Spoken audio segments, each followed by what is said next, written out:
Isang mapagpalang araw na naman mga ka-JJ at welcome ulit dito sa aking vlog. Ngayong araw mga ka-JJ, samahan nyo naman kami para maglaro na naman po ng Airsoft.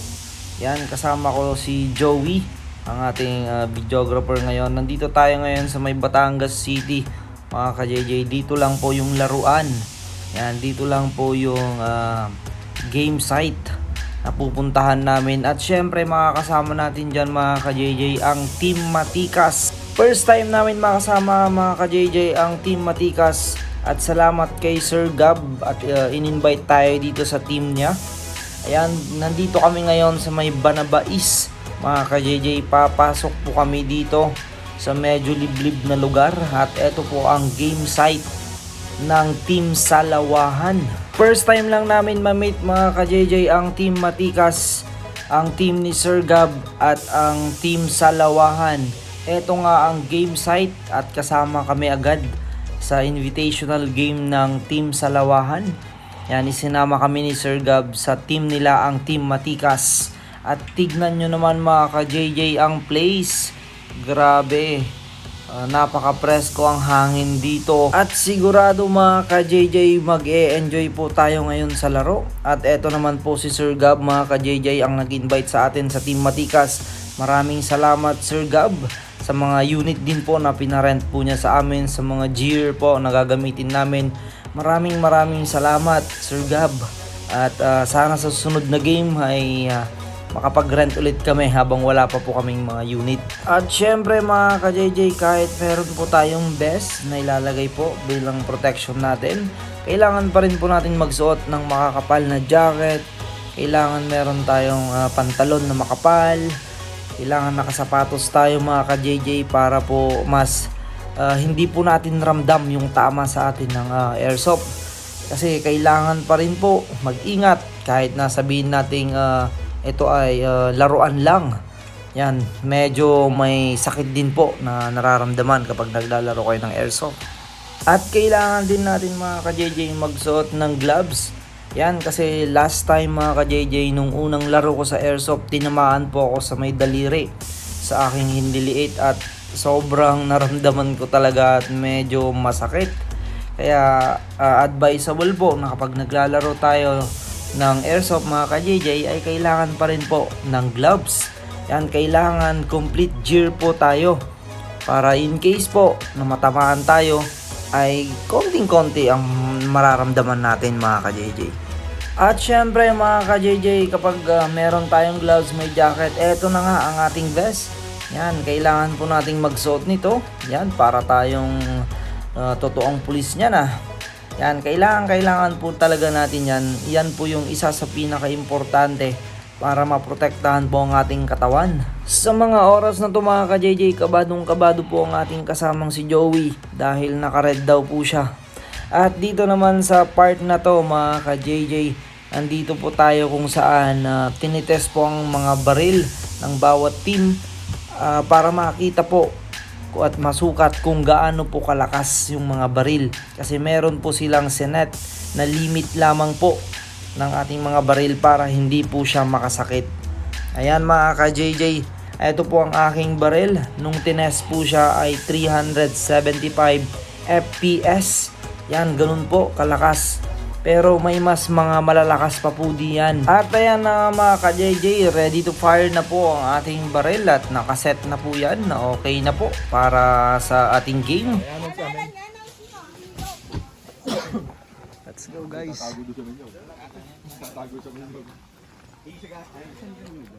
At yan na nga mga ka-JJ, nagsama-sama na po ang bawat team. At dito nga po kami sa Team Matikas at ang aming mga kalaban mga ka-JJ ang Team Salawahan. Alam nyo ba mga ka-JJ na ang mga nakamit ko dito or mga nakilala ko dito ay nanggaling pa sa iba't ibang lugar.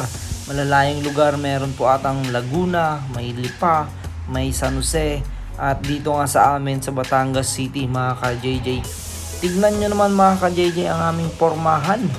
Yan, ang aking mga kasama mga ka-JJ ay parang mga tunay na sundalo. So tayo mga ka-JJ parang hindi pa purong sundalo yan. Parang taga-bundok pa ata tayo mga ka-JJ.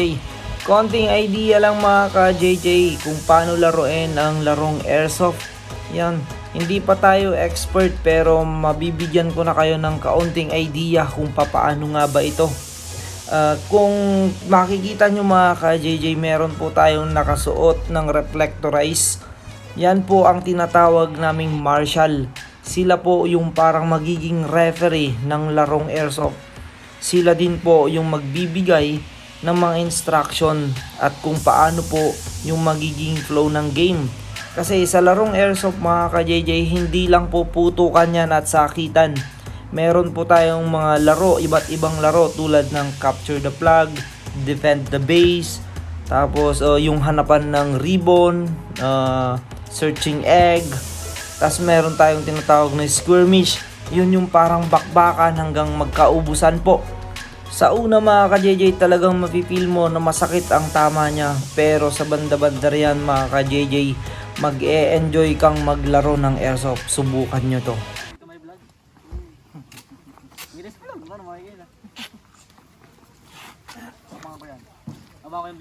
Welcome to Warzone. Magpapauna na ako, baka makalipat pa ako. Kami po ang Team Matikas. Ready na po sa uwian. Kami po ay mga iyakin. Pag di umaamin, lalaro ako. Yan laang. Pag walang umamin, lalaro ako. Morning. Laro na. Uwi na po tayo.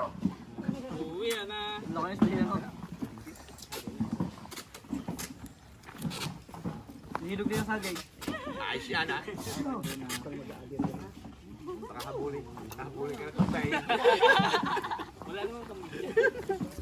Baka la. Ang iwasan lang po natin ay yung niyog. Oo, yung ano, Tatagal oo. sa niyog. Sa may puno. Yung mga rin, iwas na lang. Alam ko na dito. Ang Dahil hindi pa kami nakapagpababa ng niyog, ay posibleng bumagsak. Gagawa kami tuwak doon, babarilin mo. sir, ang inyong ha. Ingatan na sir. Sino pa po? Respond back to base. May respond pa? Yung kayo may response. Ay, ito may vlog. 10 minutes game.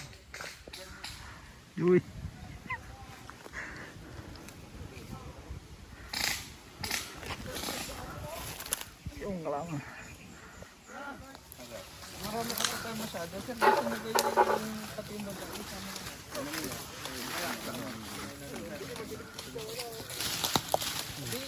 Ayan na nga mga ka-JJ, pabalik na po kami sa safe zone. At nakita nyo naman yung laro namin kanina mga ka-JJ. Wala lang akong na video po na talagang bakbakan kasi ako'y nag-aalangan pa mga ka-JJ na mag-video at baka tamaan po tayo. Kailangan po kasi pag sa larong airsoft, kailangan alerto ka pa rin. Baka nandyan na po sa tabi mo yung kalaban mo mga ka-JJ. At eto na nga po, pabalik na po kami sa safe zone at iinom muna ng tubig, maglalagay ng bala.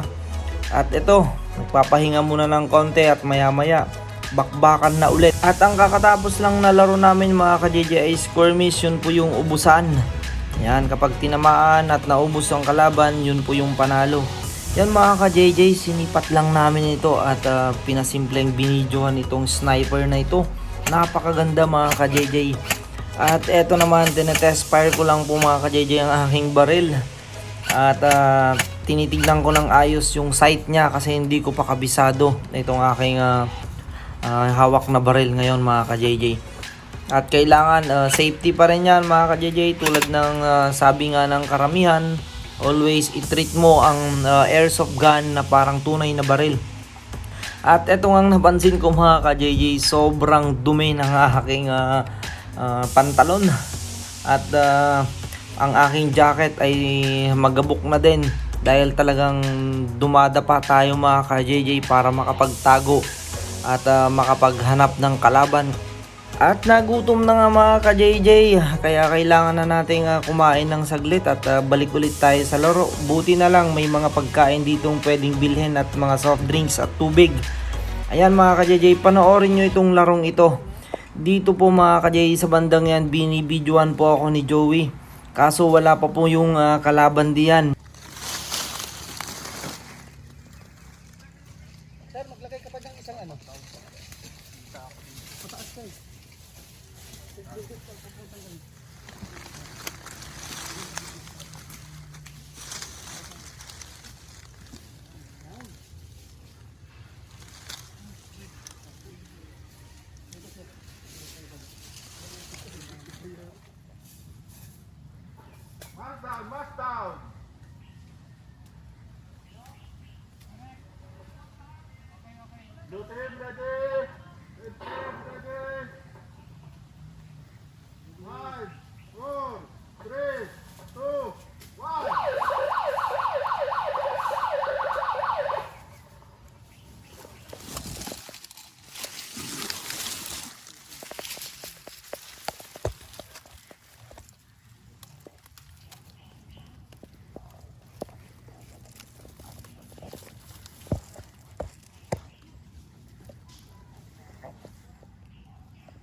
Ayan na nga mga ka-JJ, pasensya na kayo at hindi ako nakapag-video ng ayos na talagang bakbakan yung laro.